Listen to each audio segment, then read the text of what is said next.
We are handing the entire 120 billion to your sister. My father said those words without blinking. He did not stutter. His voice did not shake.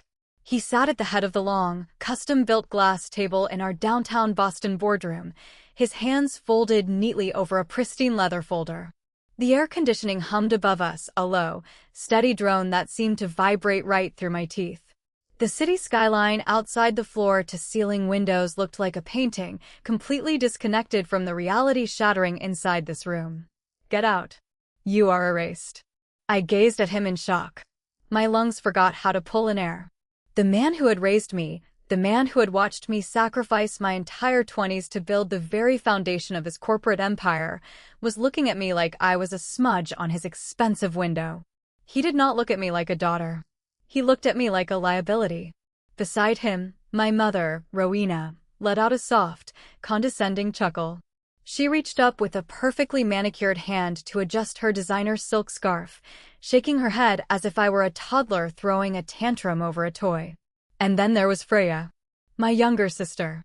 She leaned back in her ergonomic leather chair, a smug little smile playing on her lips. Her fingers tapped out a slow, silent rhythm on the armrest. She did not even have the decency to look guilty. She looked victorious. My heart hammered against my ribs like a trapped bird. I felt a cold sweat prickle the back of my neck. The sheer, unadulterated cruelty of the moment was suffocating. I had spent 8 grueling years pouring my soul, my sweat, and my sanity into the code that made this company function.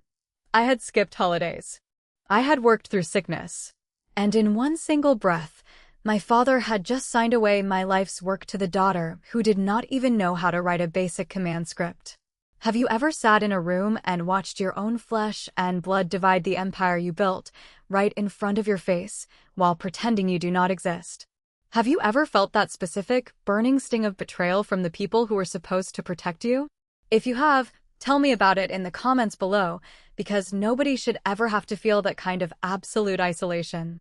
To understand how my family thought they could steal $120 billion from me, you have to understand how they treated me from the very beginning. My name is Sloan. I am 35 years old, and I am the lead system architect for what used to be a humble, struggling tech startup. I was always the quiet one. I was the one who preferred the low hum of a server room over the flashing lights of a press conference. I wore oversized hoodies, drank endless cups of bitter, burnt coffee from a cheap machine, and kept my head down. I believed in the work. I believed that the code was the only thing that mattered. Freya was different. She was 32, our director of strategy, and the undisputed golden child of the family. If I was the hidden engine making the car run, Freya was the shiny, polished hood ornament. She could walk into a room full of strangers and make them feel like they had known her for years. She could talk her way into any VIP room, charm any skeptical investor, and spin a compelling story out of thin air. But her technical skills were virtually non-existent. She relied entirely on my team to produce the actual substance she peddled to the world. And my parents? They worshipped the ground she walked on.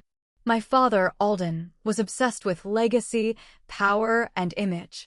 He wanted a daughter who looked good on the cover of a business magazine, not a daughter with dark circles under her eyes from staring at monitors all night. My mother was a master of public relations and emotional manipulation. To them, I was just the workhorse in the basement. I remember the early days so clearly. I can still smell the stale air of my tiny, cramped apartment. I had this old, worn-out blue leather notebook. The pages were dog-eared and stained with coffee rings. Inside that notebook were the raw, messy formulas for the master algorithms that would eventually revolutionize data processing and make our firm a titan in the tech industry. I built the core system on my own time. I used my own cheap equipment, fueled by stubbornness and cheap instant noodles. I did it because I loved the thrill of solving complex problems. But deep down, I did it because I wanted my father to finally look at me with the same overwhelming pride he reserved for Freya. But families like mine do not reward hard work. They just demand more of it, assuming your loyalty is infinite. Whenever a project succeeded, Freya was thrust in front of the cameras, wearing outfits that cost more than my monthly rent. Whenever a server crashed at 3 in the morning, my phone was the one that rang. I convinced myself for a long time that this was just how business worked. I told myself I was being a good team player, a reliable daughter, a supportive sister. I justified their neglect because the alternative, admitting that my family viewed me merely as a disposable utility, was a reality too painful to bear. How far can a family push their invisible daughter before she finally realizes the entire system is rigged against her? You do not wake up one day and suddenly decide to burn down your family's empire. It is never a sudden explosion. It happens slowly, agonizingly. It is a death by 1,000 tiny, calculated cuts. Looking back now, I can walk through my memories like a museum of pain, filled with carefully preserved exhibits of their disrespect. Exhibit A happened 5 years ago at one of the largest tech conferences in the country. I had just finalized a massive, groundbreaking update to our core sorting algorithm. It was elegant. It was flawless. It ran faster and more efficiently than anything our competitors had ever seen. I was physically exhausted, surviving on maybe 4 hours of sleep over 3 grueling days, but I was soaring on the adrenaline of pure success. When it was time for the keynote presentation, my father put Freya on stage. I stood in the very back of the crowded auditorium, leaning against a cold wall, watching my sister pace the stage in a tailored designer suit, holding a remote clicker. She read the script my team had written for her flawlessly. But then came the Q&A session. A prominent tech journalist stood up and asked a moderately complex question about the logic gates and data sequencing in the new update. It was a question any first-year computer science student could have navigated. Freya froze. I watched the blood drain from her face. She stumbled over her words, stammering out a meaningless corporate buzzword answer about synergy and forward-thinking paradigms, and quickly pointed to another reporter to change the subject. The secondhand embarrassment was so heavy I could barely breathe. Later that night, I confronted my parents in their luxury hotel suite. I paced the floor, telling them Freya made us look incompetent in front of industry leaders. My mother sighed heavily, rubbing her temples as if my mere presence gave her a migraine. "You need to be more forgiving, Sloane," she said, her voice dripping with fake pity. "Your sister is under a tremendous amount of pressure being the public face of this company. You know you lack the charisma for the stage. Do not be so selfish." Selfish. The word echoed in my head for weeks. I had built the product from scratch, but wanting basic professional credit was somehow selfish. Exhibit B was purely a matter of numbers. The darkest irony of my situation was always tied to money. About 3 years ago, when I desperately needed to upgrade our testing environment to handle increased client loads, I submitted a formal budget request for $10,000. My father rejected it within an hour, claiming cash flow was tight and we had to be financially conservative. I panicked. Without those servers, the system would crash. I ended up pulling from my own meager personal savings to buy the hardware we desperately needed to keep the company afloat. 2 days later, I was waiting for a document at the office printer. Someone had left a corporate credit card statement on the tray. It was Freya's. She had expensed $12,000 for a single weekend trip to Miami, categorized vaguely as client entertainment. There were charges for luxury cabanas and high-end champagne. I took the statement and marched into my father's office, slamming it on his desk. When I pointed out the hypocrisy, my father did not apologize. He looked at me with cold irritation and told me I did not understand the cost of doing business at a high level. He told me networking was just as important as coding. But Exhibit C is the only one that truly matters. It is the anchor of this entire story. Long before the company exploded in valuation, I had a quiet conversation with my old college computer science professor. We were having coffee near the campus, and I showed him the early framework of my master algorithms on my laptop. He looked at the screen for a long time, then looked at me over his glasses, his expression deadly serious. "You need to protect yourself, Sloane," he told me. "Families in business often forget where blood ends and profit begins. When there is money on the table, people change." Taking his advice, I quietly hired a patent lawyer using my own money. I filed the copyright and patents for the core master algorithms exclusively under my own name. I then drafted a very specific, unbreakable licensing agreement for the family firm. They had the broad right to use my code to run their operations, but they did not own it. At the time, I felt a little guilty. I felt like I was being paranoid. I slipped the official legal certificates into a plastic sleeve and buried it at the very bottom of my desk drawer at home. It sat there for years. Small, silent, and harmless. I never brought it up. My father never asked. As the firm grew exponentially, adding layers of corporate structure, compliance officers, and legal teams, my family simply assumed that whatever I created automatically belonged to them. They were so deeply blinded by their own arrogance and their assumption of my subservience that they never bothered to check the foundational legal paperwork. They assumed the silent workhorse in the basement would never dare hold the reins. What happens when the workhorse realizes she actually owns the entire track? If you are enjoying the story so far and want to see exactly how my family's arrogance becomes their ultimate downfall, please hit that subscribe button and leave a like. Your support means everything to me. The atmosphere in the office shifted drastically roughly 6 months ago. It was not an official announcement. It started with hushed whispers near the coffee machine and closed-door meetings that I was conveniently left out of. Then came the sudden influx of sharp-suited, serious-looking strangers walking through our halls, taking notes on clipboards and inspecting our server rooms. My calendar invitations for high-level strategy meetings, which I had attended for years, mysteriously vanished from my schedule.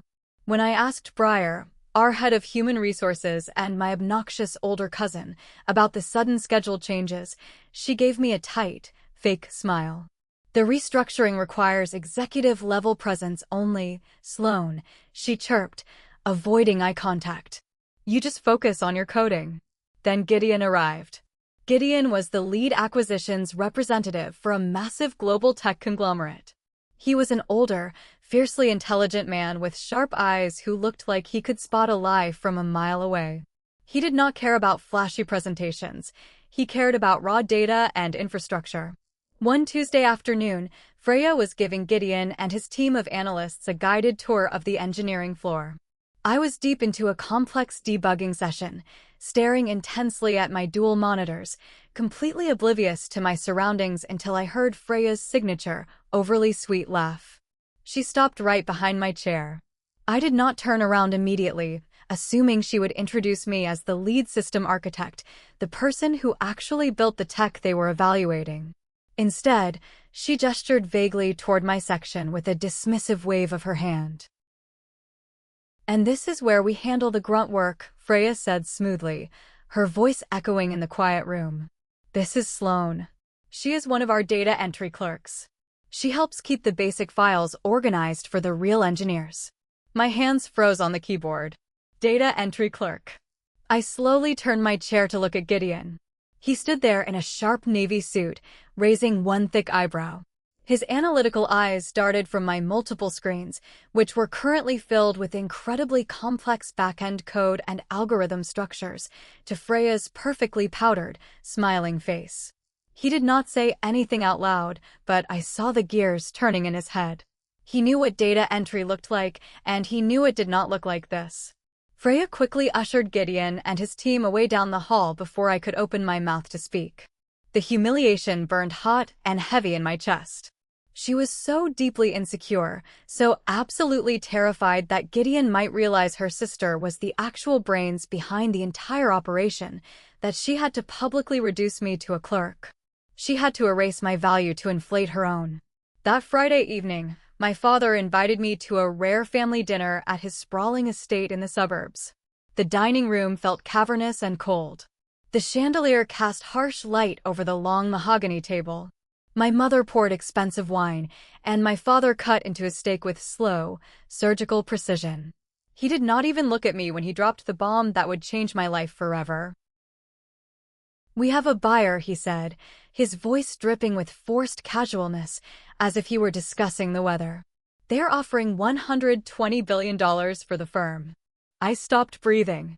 My fork clattered against my plate. The number was so astronomically large it felt entirely fictional. 120 billion. Freya smiled over her wine glass, her eyes glittering with greed.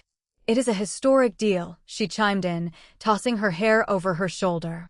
The biggest in our sector this decade. My father finally looked up at me, his eyes cold, calculating, and completely devoid of warmth. The buyers are looking to heavily streamline the corporate structure post-acquisition, he said, wiping his mouth with a linen napkin. You do not really fit into the new vision, Sloan. Your role is redundant. We are going to need you to clear out your desk by the end of the month. I stared at him, trying desperately to comprehend the magnitude of his words. You are firing me? I whispered, my voice cracking. Right before the biggest payout in tech history? After everything I built? My mother reached across the table and patted my hand. Her voice was sickeningly sweet, the tone you use to comfort a confused child. Oh, sweetheart, do not look at it as being fired. Look at it as an early retirement. You never liked the corporate pressure anyway. You belong in a quiet little room somewhere. This is for your own good. I sat there, paralyzed in my chair, looking at the three of them. They had already spent the money in their minds. They had already written me completely out of the history books. They wanted to take my life's work, sell it for billions, and toss me out into the street. If your blood is boiling right now just listening to this level of audacity, please hit that like button so I know I am not crazy for feeling the way I did. They wanted me gone. They wanted me erased. But how do you fire the person who secretly holds the keys to the entire kingdom without them fighting back? The answer to that question came the very next morning. It arrived in the form of a sterile, automated email from Breyer in Human Resources. Attached was my official severance package. My father called me into his glass-walled corner office an hour later to finalize the execution. He sat behind his massive oak desk, looking impatient. He slid a crisp, printed check across the polished wood. $50,000, he said, leaning back in his expensive leather chair and steepling his fingers. A clean break. You sign the standard exit paperwork, take the money, and go take a nice long vacation. Maybe buy a little house in the suburbs. I looked down at the check. $50,000. It was a pathetic, insulting joke. It was less than what Freya spent on her designer wardrobe in a single fiscal quarter. But it was not the insulting amount of money that caught my attention. It was the thick stack of legal documents sitting underneath the check. I picked up the contract. I had spent more than enough time dealing with software licensing and vendor agreements to know exactly how to read the fine print. I skimmed past the standard non-disclosure agreements and the aggressive non-compete clauses until I hit Section 7. It was buried deep, worded in dense, confusing legal jargon designed to make your eyes glaze over, but the actual meaning was crystal clear. By signing this document, I would be legally transferring all personal intellectual property, explicitly including any pre-existing algorithms, source codes, scripts, or master architectures, entirely to the firm in perpetuity. They knew. Or at least, their high-paid lawyers knew. Someone in their legal department had done their due diligence for the acquisition, realized there was a massive, gaping hole in the chain of title regarding the core technology, and told my father to quietly plug it before Gideon's investigative team found out. They were actively trying to steal my life's work. They wanted to buy a system valued at over $100 billion for the price of a cheap used car. Just sign it, Sloan, my father sighed, looking at his gold watch with annoyance. I have a golf meeting with the board in 20 minutes. Do not make this difficult like you always do. I need to read it thoroughly, I said, keeping my voice terrifyingly calm, even though my hands were trembling. I will take it back to my desk. I walked out of his office with the papers burning a hole in my hand. I felt dizzy, like the floor was tilting beneath my feet. I needed someone to talk to, someone I could trust in this building full of snakes. I immediately thought of Declan. Declan was the head of data analytics. He was a brilliant, cynical guy who had been in the trenches with me for years. He always rolled his eyes at Freya's ridiculous speeches and quietly shared my frustrations. He was my only real friend in that building. I grabbed my coat and practically ran down the street to the upscale corner bar where Declan usually grabbed lunch on Fridays. I pushed through the heavy wooden doors, desperate to slide into a booth, show him the fraudulent contract, and hear him say my family was completely out of their minds. But I stopped dead in my tracks. Sitting in a plush velvet booth in the darkest corner of the bar was Declan. And sitting right across from him, throwing her head back in laughter and clinking a champagne flute against his beer glass, was Freya. I stood frozen by the entrance, watching in horror as she reached into her designer handbag and slid a thick, glossy envelope across the table to him. Declan opened it, peered inside, smiled broadly, and nodded enthusiastically at my sister. The betrayal hit me like a physical punch to the gut. All the air left my lungs in a painful rush. My only ally, the one person I thought saw through my family's toxic, abusive charade, had just been bought. Freya was securing her ranks. She was making sure everyone essential to the company's daily operations was strictly loyal to her before the ink on the massive buyout dried. I turned around and walked out of the bar before either of them could spot me. I stood on the cold Boston sidewalk, the city noise buzzing around me like television static. I clutched the fraudulent severance contract in one hand and my phone in the other. I was entirely alone. My family had sold me out for power, and my only friend had traded me for a piece of the pie. They thought I was weak. They thought I would just go back to my apartment, cry myself to sleep, sign the paper the next morning, and vanish into obscurity with my $50,000. They were dead wrong. Instead of walking back to the office to pack my boxes, I pulled up my contacts, scrolled past my family members, and dialed a number I had saved years ago. A ruthless intellectual property lawyer named Tamsin. What do you do when everyone you know turns against you? You stop playing by their rigged rules and start writing your own. The firm hosted a lavish gala that weekend at a historic downtown hotel. On paper, it was framed as an annual charity event, but everyone in the industry knew exactly what it was, a premature victory lap for the impending $100 billion acquisition. The massive ballroom was draped in gold and white silk. Waiters in crisp uniforms carried silver trays of expensive champagne and caviar. String quartets played softly over the hum of $100,000 conversations.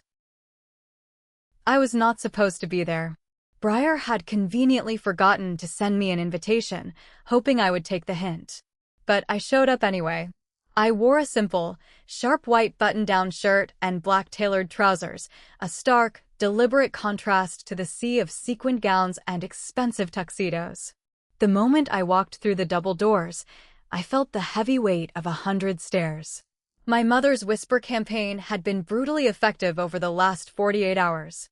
As I passed groups of colleagues and mid-level managers I had known for years, their conversations suddenly went quiet. I caught snippets of hushed voices trailing behind me like ghosts. I heard she is having a complete mental breakdown. Rowena told me Sloane is dealing with severe psychological issues. It is sad, really. She just could not handle the pressure of the buyout. She is losing her grip on reality. My mother had masterfully painted me as an unstable, hysterical woman. It was a brilliant, evil move to ensure that if I spoke out, if I tried to warn anyone about the intellectual property theft, nobody would believe a single word I said. It was textbook gaslighting. She saw me standing near the ice sculpture in the center of the room and hurried over, her face set in a mask of fake, suffocating maternal concern. "Sloane, what on earth are you doing here?" She hissed, her fingers digging painfully into my arm, her smile never leaving her face for the sake of the cameras. "You are not well. You need to go home immediately before you embarrass yourself." I pulled my arm away forcefully. "I am perfectly well, Mother," I said, keeping my voice level. "I just came to enjoy the party. It is my firm too, isn't it?" Before she could argue, Gideon and his legal team approached our circle. Gideon looked sharp, taking in the room with those cold, analytical eyes of his. My mother instantly transformed. The scowl vanished, replaced by a radiant, welcoming smile that belonged on a billboard. "Gideon." She beamed, extending a hand. "Having a wonderful time, I hope?" Before he could answer, Freya materialized beside us. She was wearing a stunning, backless crimson dress that undoubtedly cost more than my entire apartment. She held a large crystal glass of dark red wine, swinging it slightly as she moved. She saw me standing near Gideon, and the deep-rooted insecurity flared in her eyes immediately. She could not stand the idea of me breathing the same air as the man holding the checkbook. She had to assert her dominance. "Sloan," Freya said loudly, intentionally drawing the attention of several nearby wealthy investors. "I thought you were taking some time off to deal with your issues. We were all so worried about you." I stared at her, refusing to break eye contact. "I am fine, Freya. Just admiring the view of everything we have built." Freya stepped closer. She looked at my crisp white shirt, then at Gideon, then back to me. Her smile turned sharp, malicious, and venomous. She lifted her hand, and with a flick of her wrist that was entirely deliberate and calculated, she tipped her glass forward. The dark red wine splashed directly onto my chest. It soaked rapidly into the white fabric, spreading like a massive, jagged, bleeding wound. The immediate area fell dead silent. The string quartet seemed to fade away. I stood there, the cold liquid seeping through to my skin, dripping onto the polished marble floor. "Oh my God," Freya gasped, her tone dripping with exaggerated, mock horror, pressing a hand to her chest. "I am so clumsy. My hand just slipped. I guess my software is glitching tonight." A few sycophantic executives chuckled nervously. Gideon did not laugh. He looked from the dark stain on my shirt directly to Freya's unapologetic, grinning face. His expression was unreadable, but his eyes were hard. My mother leaned in, her breath hot against my ear, her voice a venomous whisper. "Do not make a scene, Sloan. Go to the bathroom, clean yourself up, and leave through the back door. Behave like an adult for once in your life." I looked at my mother. I looked at my sister, who was already turning back to Gideon with a charming, ringing laugh. I looked at my father across the room, who had watched the entire public humiliation happen and simply turned his back to take a sip of his scotch. Something inside me snapped. But it was not a loud, chaotic break. I did not scream. I did not cry. It was a cold, silent, absolute fracture. The last lingering shred of hope I had for my family, the tiny part of me that still wanted their love, evaporated instantly. It left behind nothing but pure, unadulterated ice. I turned on my heel and walked to the restroom with my head held high. I locked the heavy wooden door and stared at my reflection in the harsh fluorescent light. The red stain was ruined fabric, yes, but it was also a symbol. It was 8 years of disrespect, theft, and cruelty poured out for everyone to see. I pulled out my phone and sent a one-word text to my lawyer, Tamsin. "Go." The next few days were a blur of calculated, silent, and absolute warfare. I did not return to the office. I sent a brief email to HR stating I was taking my allotted sick leave to recover from a minor illness. My family undoubtedly assumed I was hiding in shame, licking my wounds after the public humiliation at the gala. They had absolutely no idea I was sitting in Tamsin's sleek, minimalist downtown law office, preparing to drop a nuclear bomb on their lives. Tamsin was ruthless. She wore tailored gray suits, drank black coffee, and looked at the world strictly in terms of liabilities, assets, and legal destruction. She read through my original copyright documents, cross-referenced them with the firm's current licensing agreements, and smiled a cold, terrifying smile that sent shivers down my spine. "They have absolutely nothing, Sloan," Tamsin said, tapping her expensive pen on the glass desk. "They have the right to operate the software on their current internal servers, but the moment the ownership of the corporate entity changes hands, the license terminates immediately. It is airtight. Unless you sign that laughable $50,000 exit agreement, they cannot legally sell the algorithms.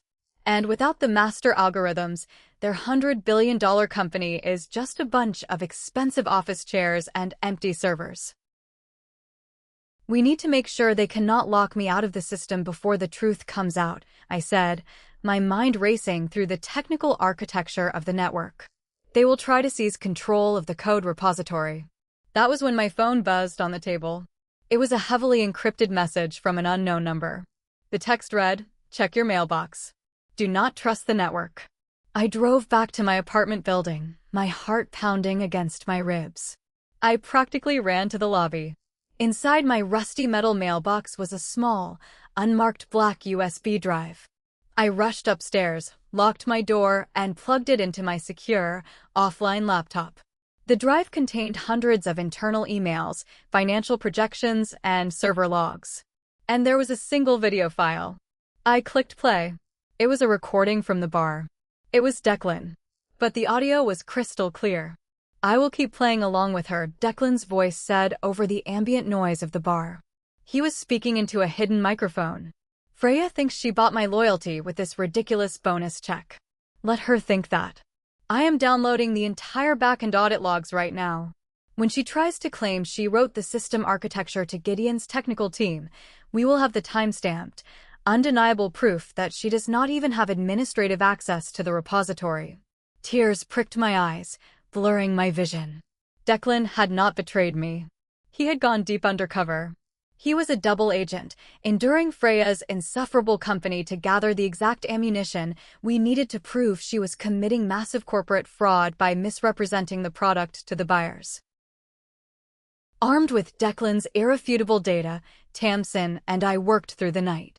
I logged into the master servers through a highly encrypted, hidden backdoor I had built into the architecture years ago. I systematically froze all administrative permissions. I set up a digital tripwire deep in the code. If anyone, including Freya or my father, tried to alter the core algorithms, transfer the source files, or bypass the security protocols, the system would instantly lock down and send an automated alert directly to my personal phone. I built an impenetrable digital fortress around my life's work, and I swallowed the key. At 3 a.m, the silence of my apartment was shattered by my phone ringing. It was my mother. I stared at the glowing screen in the dark, letting it ring twice before slowly answering. "Hello? Sloan." My mother's voice was frantic, trembling heavily with tears. "You need to come to the hospital right now. It is your father. He collapsed in the kitchen. The doctors think it is a massive heart attack. The stress of the deal, Sloan, it is killing him." I gripped the edge of my desk, my knuckles turning white. A year ago, I would have dropped everything, grabbed my keys, and run out into the night in an absolute panic. But I stopped. I listened. I heard something in the background of the call. Silence. There were no hospital intercoms paging doctors, no beeping heart monitors, no chaotic rushing footsteps. Just the faint, rhythmic ticking of the antique grandfather clock in my parents' hallway.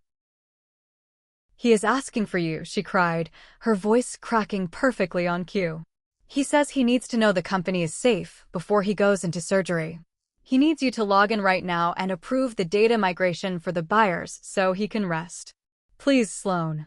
Do it for your father. Save his life." It was a trap. A vile, sickening, emotionally manipulative trap. They had realized the system was locked, and they were using my father's imaginary mortality to manipulate me into opening the gates. They were willing to fake a heart attack to steal my patents.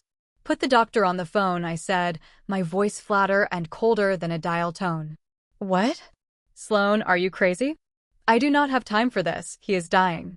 If he is in the emergency room, there is a doctor or a nurse nearby. Put them on the phone right now. Tell me the exact name of the hospital, and I will call the front desk myself to confirm his admission." The line went dead quiet. The fake, hysterical crying stopped instantly, shut off like a faucet. For 3 agonizing seconds, there was nothing but the sound of my mother's heavy, furious breathing. Then, a sharp click as she hung up the phone. I set the phone down on the desk. My hands were shaking, not from sadness, not from fear, but from a terrifying, exhilarating surge of pure adrenaline. They had played their final, most disgusting card. The battle lines were fully drawn. My family was playing a crude game of checkers. I had just finished setting up a grandmaster chessboard. And it was time for checkmate. If you want to hear exactly how I detonated this entire $100 billion deal in the boardroom and watched my family lose everything in real time, make sure you stick around for the next part.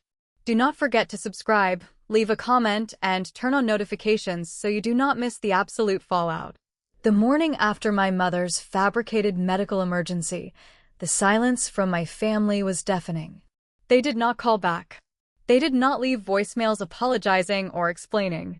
They simply vanished into their own panic.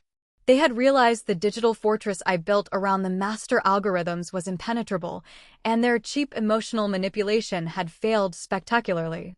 I sat in my dark apartment, watching the server logs scroll across my monitors like green rain. I knew Freya was unraveling. The deadline to hand over the technical architecture to Gideon's due diligence team was rapidly approaching. Without administrative access to the core repository, she was essentially trying to sell an empty safe. I could picture her pacing the glass-walled offices, her perfectly manicured nails biting into her palms, terrified that her profound lack of technical skill was about to be exposed to a buyer holding a $120 billion check. Desperation breeds severe stupidity. And Freya was very, very desperate. Around noon, my secondary alert system triggered. Someone was attempting a brute force entry into the legacy servers. It was a messy, loud, and entirely amateurish approach. I watched the keystrokes bounce off my firewalls in real time. Freya had not gone to the IT department because going to the official IT department would mean admitting she did not have the access she claimed to have. Instead, she had bypassed company protocol entirely. Through the network logs, I identified the intruder. His name was Merrick. He was an independent cybersecurity contractor the firm had used 2 years ago for a minor vulnerability patch. He was young, brilliant, and notoriously expensive. Freya had quietly hired him off the books, promising him an astronomical under-the-table bonus if he could break into my locked repository and retrieve the master code before the final signing ceremony. She told Merrick it was a routine password recovery. She told him a disgruntled employee had locked the system and she needed her own files back. She lied, assuming a hired gun would not ask questions. But I knew Merrick. We had collaborated during that patch 2 years ago. I knew he respected elegant code, and more importantly, I knew he operated strictly within the boundaries of white hat hacking. He was not a corporate mercenary. I watched his digital footprint navigate the outer layers of the server. He was good. He slipped past the first 2 firewalls with impressive speed. But he was walking directly into a trap I had specifically designed for this exact scenario. The moment his script touched the outer shell of the master algorithm repository, the system froze. I did not lock him out. I let him in, just far enough to drop him into a quarantined sandbox environment. Then I triggered a direct communication protocol. On Merrick's dual monitors, his terminal went pitch black. A single line of stark white text appeared in the center of the screen. Hello, Merrick. What is Freya paying you for this illegal breach? I will pay you double right now if you document everything she is asking you to do. I sat back in my chair and waited. For 3 agonizing minutes, there was no activity. I could imagine him sitting in his own dark room, staring at the screen, his heart pounding as he realized he had just stepped into the middle of a massive corporate war. Then, my encrypted phone chimed. It was an anonymous message. She offered me $20,000, the message read. And she told me she owned the copyright. I do not do corporate espionage, Sloan. I smiled. The icy knot of tension in my shoulders finally began to loosen. I typed back rapidly. She does not own it. I do. And if you help me prove she ordered this hit, you will not just get $40,000. You will get immunity from the federal cybercrime charges I am about to drop on this company. Merrick did not hesitate. Within 10 minutes, he had securely forwarded me the entire trail of his communication with Freya. I had her initial frantic text messages. I had the audio recording of their phone call where she explicitly instructed him to bypass security protocols and steal the algorithms. I had the digital invoice for his retainer. She had handed me the murder weapon, covered in her own fingerprints. I sent the entire file directly to Tamsin. My sister thought she was a mastermind. She thought she could hire a burglar to steal my crown jewels. But what she did not realize was that the burglar had immediately handed me the blueprints to her destruction. The pieces were set. The evidence was secured. The trap was fully loaded. But the most dangerous part was still ahead. Would my family actually have the audacity to sit in a room with the buyers and try to finalize a sale they had no legal right to make? The day of the final signing arrived with a heavy, suffocating humidity that hung over Boston like a wet blanket. The sky was a bruised, stormy gray. It felt fitting. I wore a tailored black suit. It was sharp, severe, and entirely unlike the oversized hoodies I had worn in the basement for the last 8 years. I felt like I was dressing for a funeral. And in many ways, I was. Tamsin walked beside me as we entered the grand lobby of the corporate headquarters. We bypassed the security desk, using my still active executive badge to summon the private elevator. The ride up to the 50th floor was agonizingly slow. The silence in the elevator car was heavy, thick with the anticipation of the impending carnage. We stepped out onto the executive floor.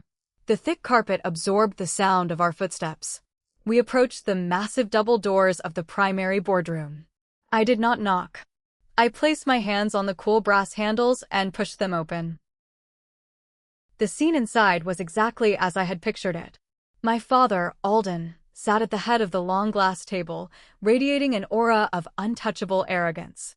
He wore a bespoke navy suit, his silver hair perfectly styled. Beside him sat my mother, Rowena, looking like a queen holding court, her hands resting elegantly on a leather portfolio. And Freya. She sat on his other side, wearing a triumphant, sickeningly sweet smile, her fingers casually adjusting the cuffs of her silk blouse.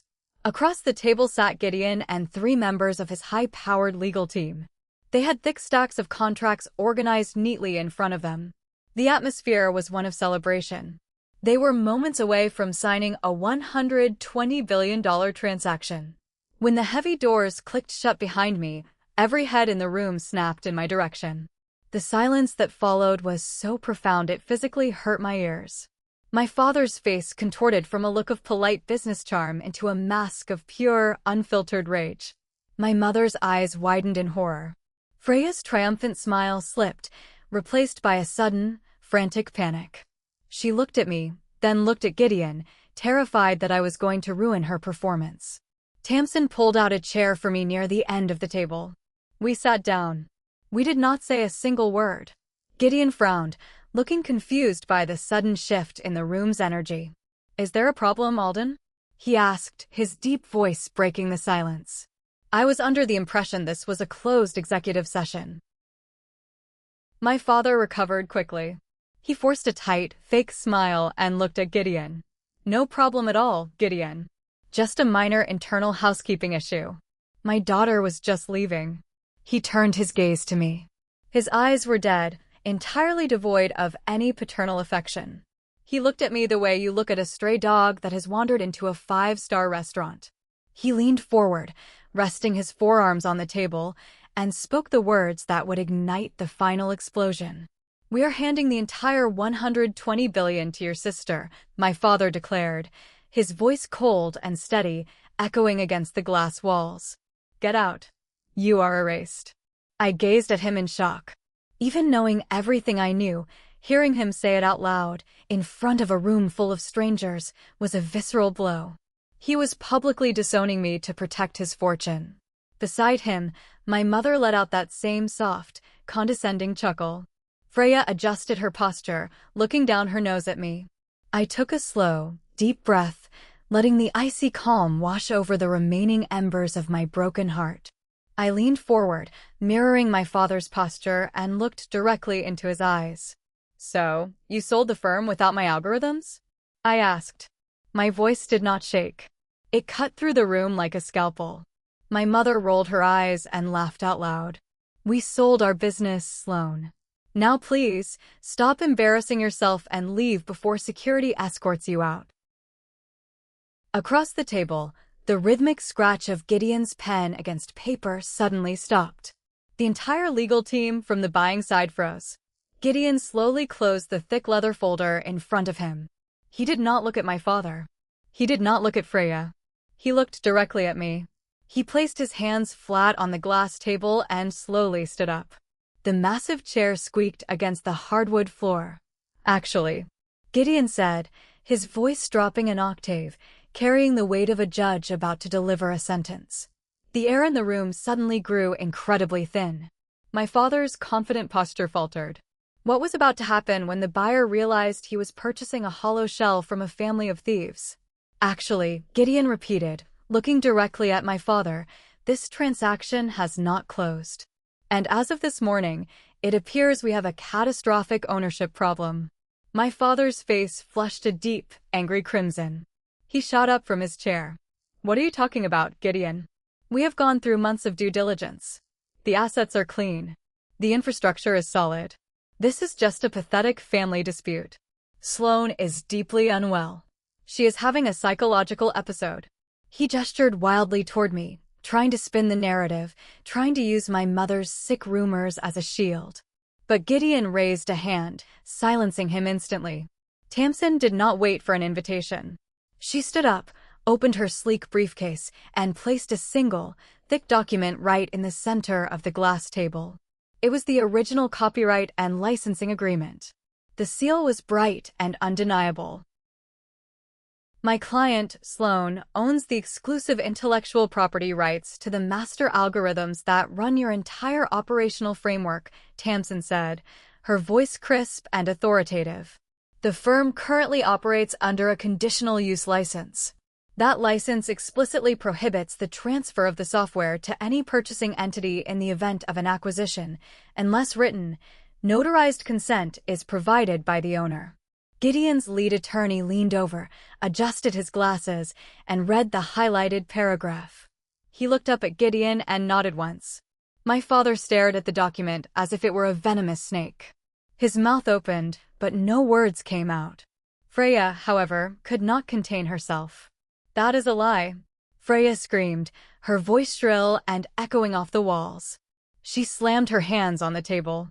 She works for us. She built it using company resources. It belongs to the firm. She is just a jealous, bitter little clerk trying to extort us. Tamsin did not even flinch. She reached into her briefcase again and pulled out the severance contract my father had tried to force on me. She slid it across the table toward Gideon. If it belongs to the firm, Tamsin asked, her tone dripping with lethal sarcasm, then why did your legal department draft this exit agreement explicitly attempting to purchase her personal intellectual property for $50,000 less than 48 hours ago? Gideon picked up the severance check and the contract. He read it in silence. The room was so quiet I could hear the faint ticking of my father's expensive watch. When Gideon finally looked up, his eyes were cold and full of disgust. You attempted to terminate the primary architect of this software before closing, Gideon said, his voice dangerously low. And you attempted to condition her severance on transferring the core asset of this $100 billion valuation. You lied to my team.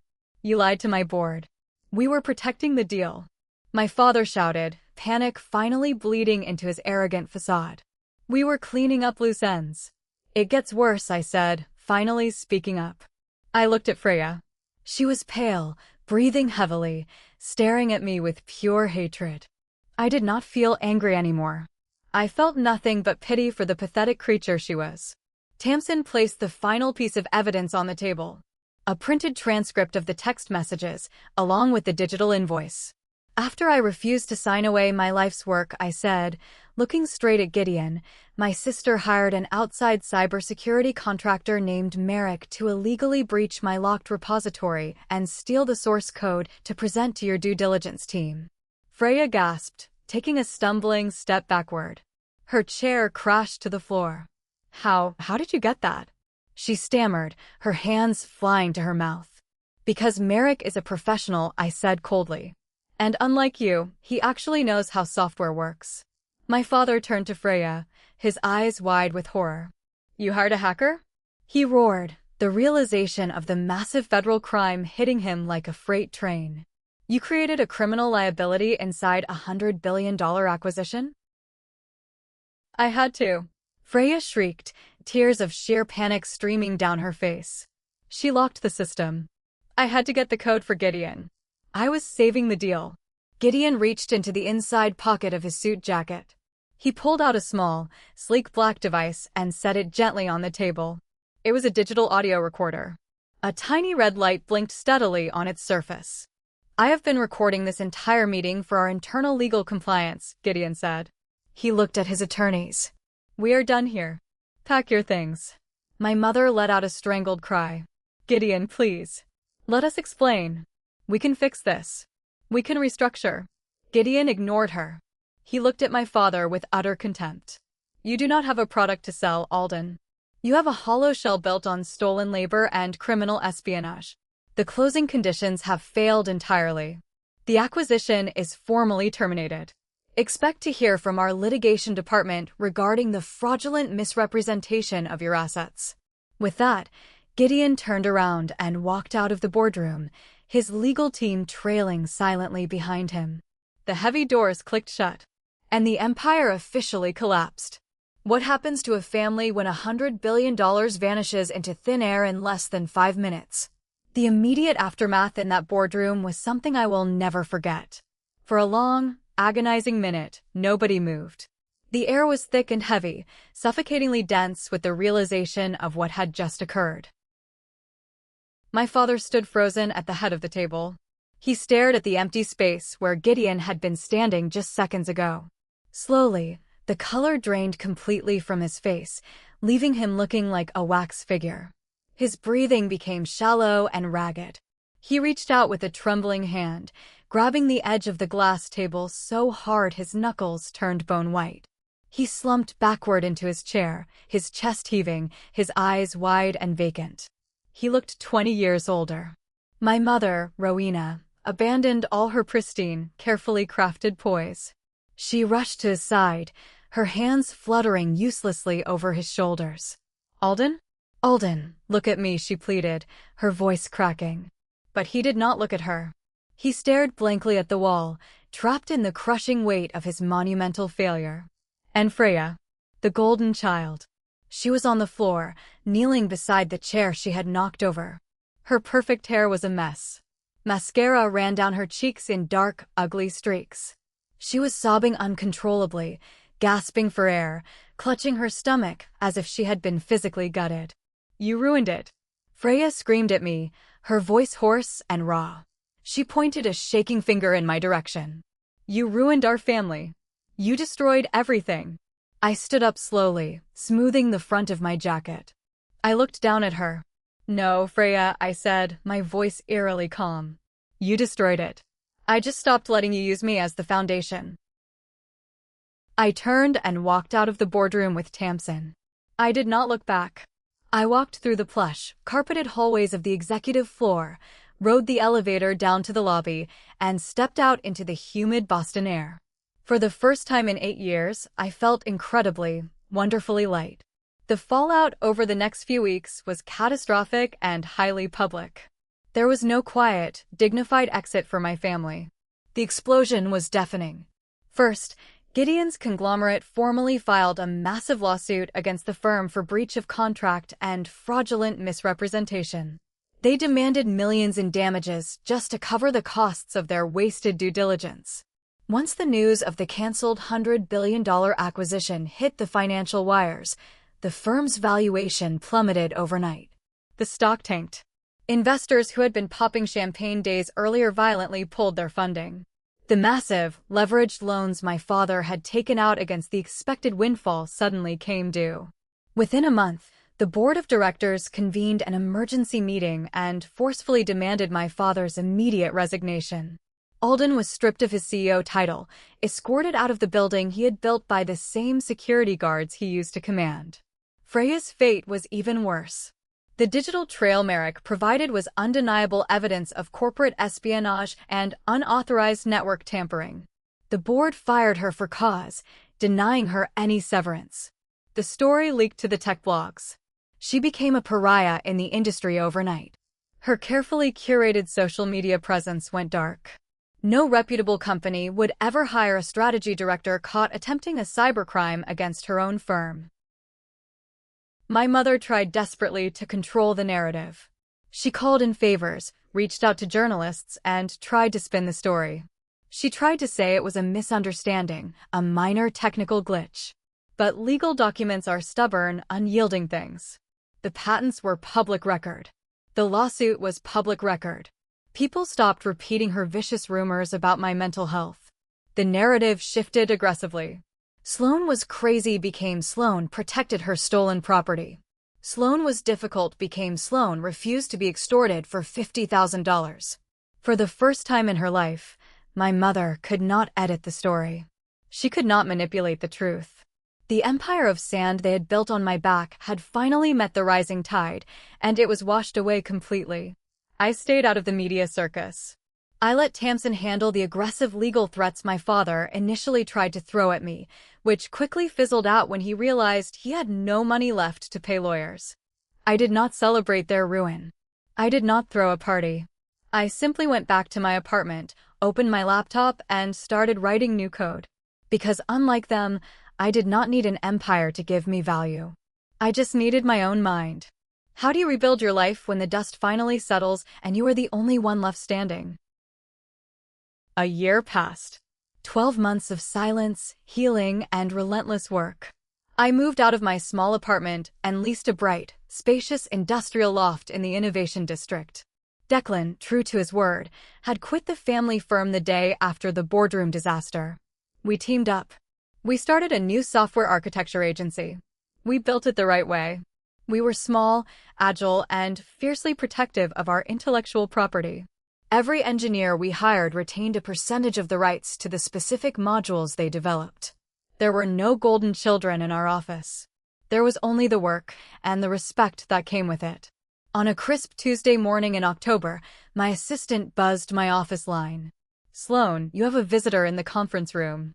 He says he does not have an appointment, but you will want to see him." I walked out of my glass-walled office and froze. Standing by the large windows, looking out over the city skyline, was Gideon. He wore the same sharp suits, but his expression was much softer than the day he walked out of my father's boardroom. He turned and smiled. "Hello, Sloan. I hear you and Declan are building something revolutionary." I crossed my arms, guarded but curious. "We are doing fine, Gideon. To what do I owe the pleasure?" He did not waste time. He sat down at the table and opened a folder. "I am not here to buy you out," he said, anticipating my defensive posture. "I learned my lesson about trying to own your work. I am here to offer a partnership. My conglomerate wants to invest $50 million as seed funding for your new infrastructure project. We take a minority equity stake. You retain total creative and legal control over the master algorithms." I looked at the term sheet. It was incredibly generous, fair, and respectful. It was everything my family had never offered me.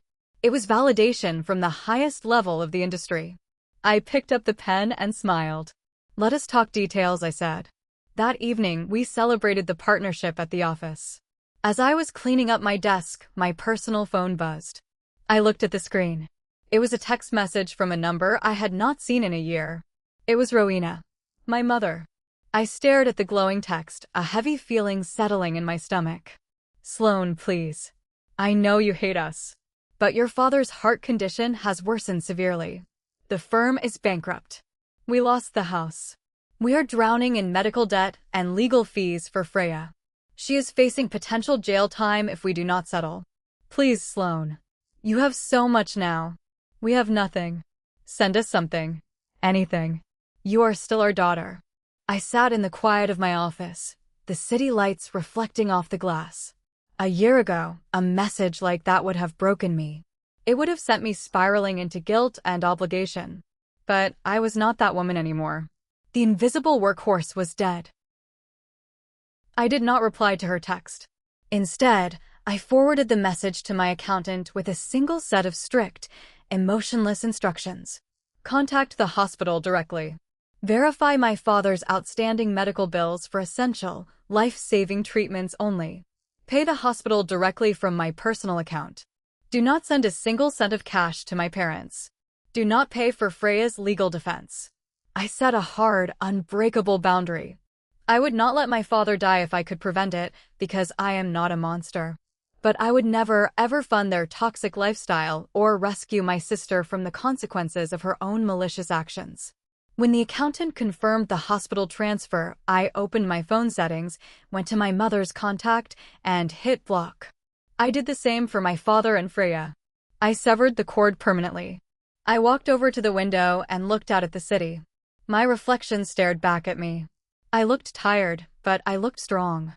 I used to think family loyalty meant staying quiet, giving more, and forgiving faster, even when they were bleeding you dry. I was wrong. Love does not give anyone ownership over your work, your future, or your peace of mind. Freya and my father lost a $120 billion deal, but that was never my real victory. My victory was walking away without needing them to ever admit what they had done. My victory was realizing I was the architect of my own life.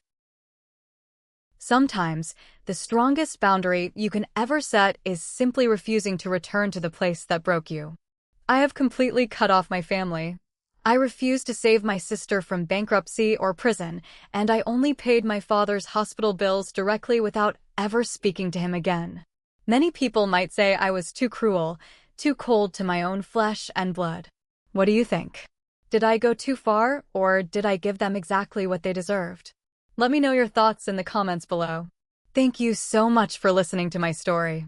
If you felt vindicated by this journey and want to hear more stories about people taking their power back from toxic families, please hit that like button, subscribe to the channel, and share this video with someone who might need a reminder of their own worth. I will see you in the next one.